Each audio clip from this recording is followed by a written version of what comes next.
Full class कैसे हैं आप लोग बच्चों। आज 14 दिसंबर है और पीर का दिन है बच्चों। उस दिन हमने सबक नंबर 19 अच्छे शहरी की यहाँ से लेकर लाहौर के इलाके बीमार हो गया तक रीडिंग की थी। अब हम इसके आगे से रीडिंग करेंगे। यह सुनकर ज़ैनब बोली, हम सबको अली की मदद करनी चाहिए। दादी अम्मा को यह बात बहुत पसंद आई और उन्होंने कहा, हम सब अच्छे शहरी हैं और इसीलिए हमारा फ़र्ज़ है कि हम दूसरों की मदद करें। बताओ कौन कौन मेरे साथ शामिल है। सब बच्चों ने खुशी खुशी अपने हाथ खड़े किए।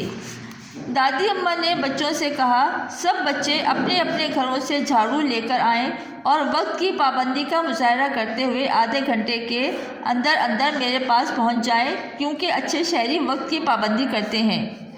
आप लोगों ने यहाँ तक रीडिंग करनी है, उसके बाद आप लोगों ने कॉपी पर काम करना है। जो मैंने कॉपी पर अल्फाज मैंने किए थे, अब हम उसके सवाल करेंगे। अच्छे शहरी आपने इस तरह कॉपी रेडी करनी है। पहले सबक नंबर 19 लिखना है, फिर उसकी हेडिंग देनी है और फिर सवाल जवाब। सवाल नंबर 1, दादी अम्मा क्यों परेशान थी। जवाब है इसका, वो इसलिए परेशान थी कि उनका हमसाया अली 2 दिन से कहानी सुनने नहीं आया था। सवाल नंबर 2, जब अहमद ने सड़क पार करना चाही तो दादी अम्मा ने क्या कहा। इसका जवाब है, उन्होंने कहा कि सड़क हमेशा ज़ेब्रा क्रॉसिंग से दाएं बाएं देखकर पार करनी चाहिए। बच्चों ये काम आपने कॉपी पर